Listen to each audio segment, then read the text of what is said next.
پاکستان د سفارتي بریا په ملاتړ په وانا کې یو لوی ریلي ترسره شوه. پاکستان تل په نړیواله کوڅه د امن د ټینګښت او د شخړو سیلنیزو حل لپاره مثبت او مسؤلانه کردار ترسره کړی دی.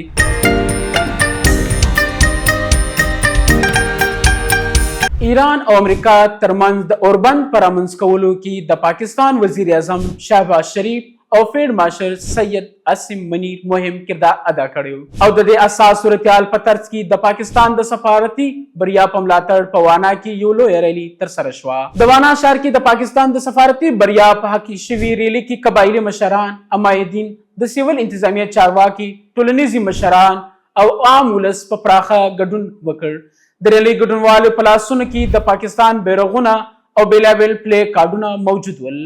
ګډونوالو ویل چې د پاکستان حکومت په ځانګړې توګه د وزیر اعظم شهباز شریف او سید اسم منیر په مشرۍ کې د ایران او د امریکې ترمنځ د تاوتریخوالي کمولو او د اوربند لپاره شوي سفارتي هڅې د ستاینې وړ دي. هغوی زیاته کړه چې پاکستان تل په نړیواله کوڅه د امن د ټینګښت او د شخړو سیلنیزو حل لپاره مثبت او مسؤلانه کردار ترسره کړی دی.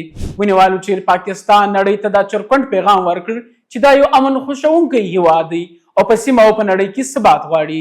د دوی په وینا د ایران او امریکا ترمنځ د دوو وینو اوربند د پاکستان د قوي سفارتي تګلارې چرکونډه کوي چې په نړیواله کوڅه یې ستاینه کیږي.